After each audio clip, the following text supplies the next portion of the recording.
Hi everyone, this is Abrar. Welcome to Abrar Knowledge channel. Today we are going to see mock exam on process capability.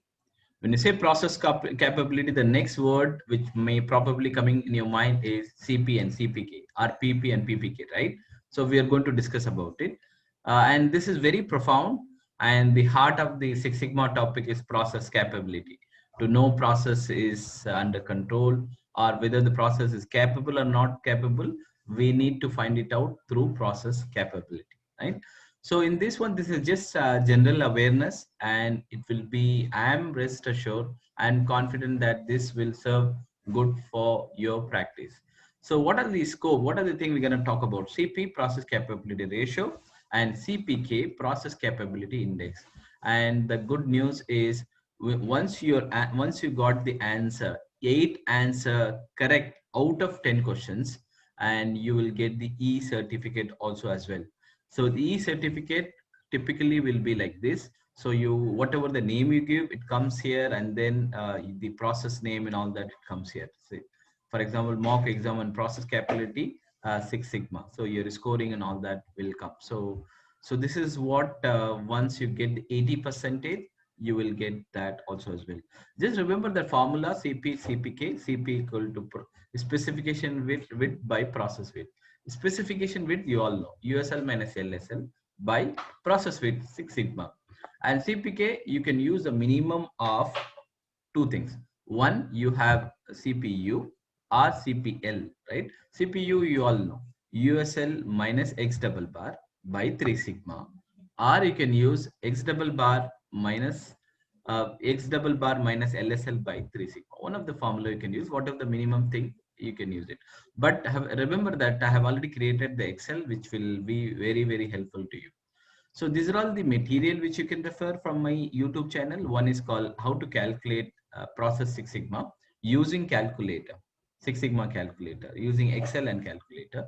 And this is the video to go for it. And if you wanted to do through Minitab, you're welcome. So you can do that. And this is the link to it. And you have a lot of ideas in this video. And the last one is, if you wanted to grab the overall concept of process capability with the real-time demo, I have explained in just 8 minutes. You can take a look on this also as well. So let me start. So basic details. So this email ID is required in order to generate the certificate. It will be coming to your email ID. So I have given my email ID and the name. So this name, whatever the name you give, the same name will appear on the certificate. So I am just giving my name as Abrar Knowledge, and then next.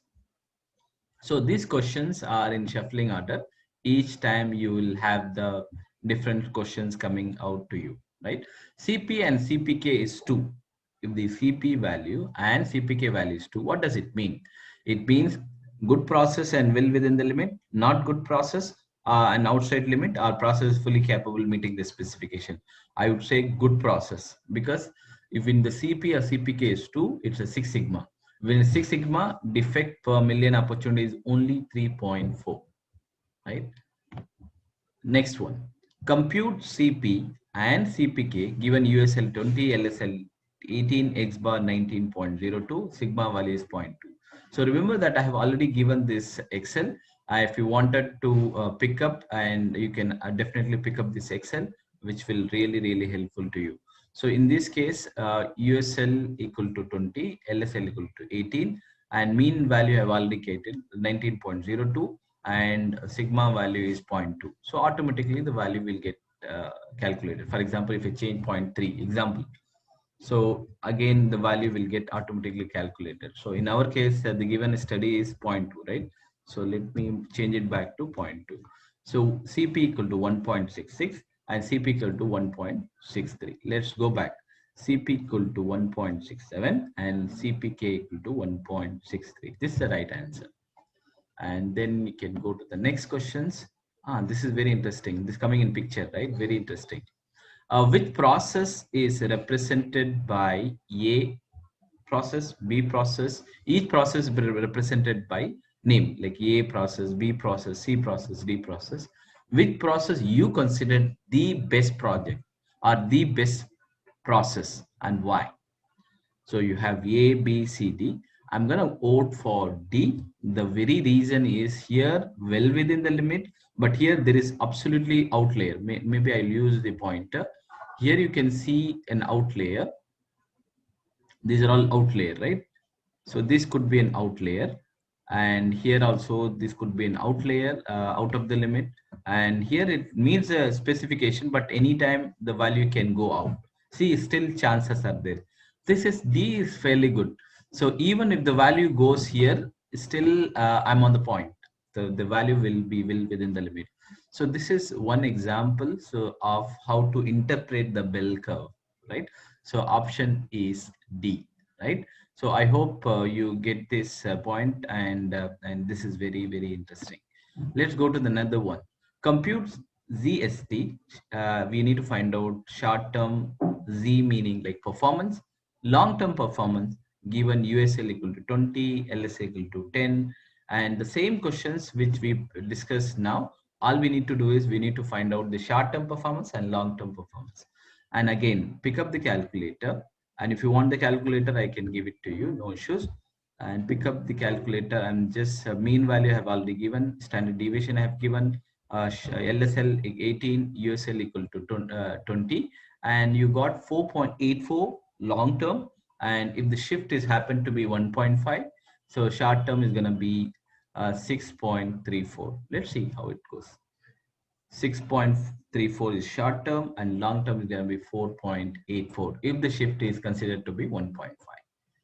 And next question, CPK process capability index never exceeds CP but can be equal to it, but when the process falls in the middle of the specification. For example, CP and CP equal to 1. So what will happen? You can substitute as it is, and then say USL minus and CPK. You already know the formula. USL minus X double bar by 3 sigma. X double bar in the process same, so it will meet the same thing, right? It will meet the same curve. So I'm going to give 0. So USL at 3 sigma, right? So if the CP and CP equal to 1, you all know. So 3 sigmas. We can also from this derivation also you can prove it. So that means here the question is can be equal to it, right? So yes, it can be equal to it. So I'm gonna give true. Next questions.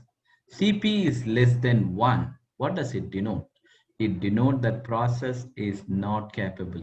Why? If the CP is 1, that means it's how much sigma? I think we have the answer here.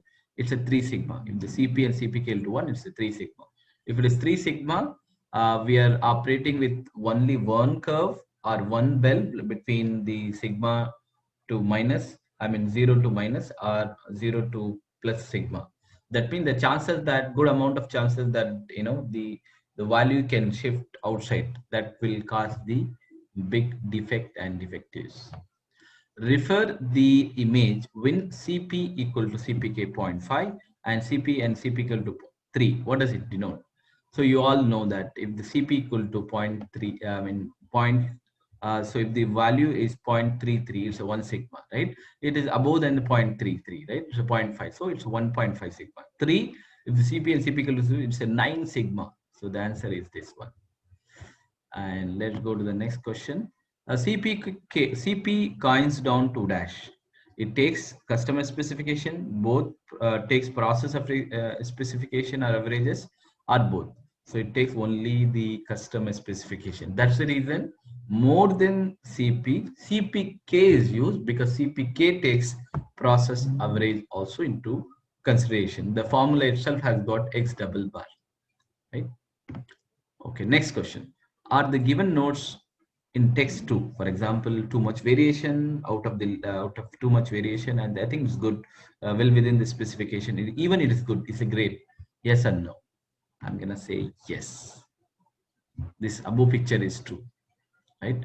The last one is called CPK is widely used because, as I said, it takes the process grand mean and centerness of the process, both given options. So I'm going to give both given option, and then I will opt for this to have the copy. So I'll say yes and submit.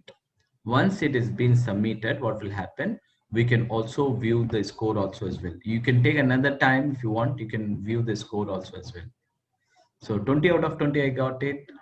that means certificate must have been generated, and you can see what is the right answer and every information you will get it.